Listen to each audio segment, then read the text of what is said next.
One of the things when you do your own build is making decisions on how you want to do certain things, because there's more than one way to skin a cat when it comes to building a barn dominium. Today we're doing insulation specifically for the ceiling. We have our wall insulation done already. We had a company come in and do some open cell spray foam, and today it's time to finish the ceiling insulation so we have a fully insulated building envelope. Now, since this is the garage and we're not going to be living in it full time, the driving factor behind our ceiling insulation decision was budget and cost. So today we're going to show you what we've picked for our ceiling insulation and show you how we're going to install it. It's time to get dirty.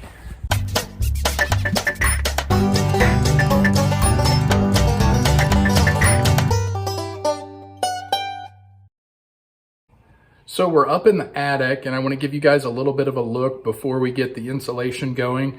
We're going to start out, since this is blown in cellulose insulation, we're going to start out with some spray foam to seal up the penetrations through the ceiling, i.e. some of the outlets that we have for the garage door openers and the can lights that we have in the living man cave area. But I wanted to show you how we did the raised heel trusses and how we're preparing the eaves so we can still have a vented attic and not get that insulation blown out into the vents in the soffit. We have our trusses, ceiling joists in here. This is the eave end, and you can see the soffit ventilation here. We've designed this with a 12-inch raised heel to give us room to put some blown in insulation. We're gonna go as deep as this 2x6 truss here. So we're gonna have about 5.5 inches of insulation. That'll keep, and these OSB boards will keep the insulation from blowing out into the soffit. So our vent will run from there up to the peak. And you can see the spray foam insulation as well. So the wall cavity is filled with spray foam, and then we're gonna put blown in insulation right over top of that. So the whole building envelope will be totally insulated. We won't have any kind of gap here that you would normally have if you didn't have a raised heel truss. So it's very important when you design your building or decide to do post frame, if you're gonna insulate it, that's a key component that you wanna make sure you do. So we're gonna start out by doing some spray foam to fill in the gaps, all the ceiling penetrations, and then we're gonna get to the blown in cellulose.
All right, it's about to get dirty.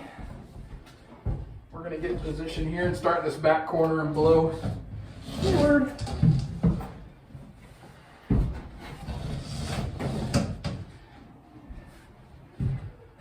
Okay, I'm ready.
All right, well, we're gonna get the rest of this done here. I think you kind of get the idea of how you blow this in. Make sure you have a mask when you do this. It's not itchy, but it's dirty and dusty.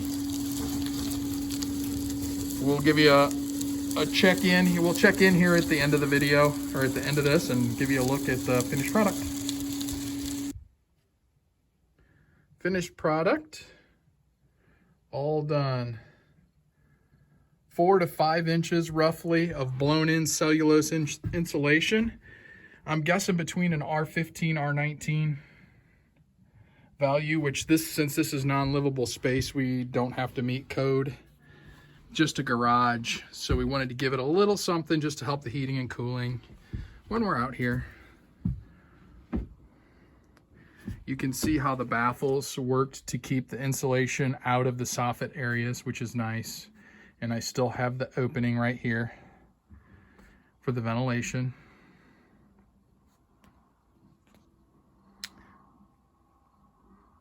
All right, well, let's get out of here and wrap this thing up. Well, that wraps up the ceiling insulation and pretty much wraps up this building.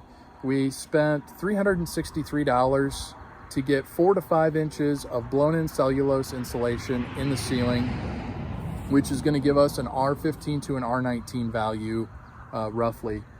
Doesn't meet code for living space, but since this is a garage, we didn't have to bring it all the way up. Our intent was just to make it a little easier on the Mr. Cool mini split to heat and cool the building.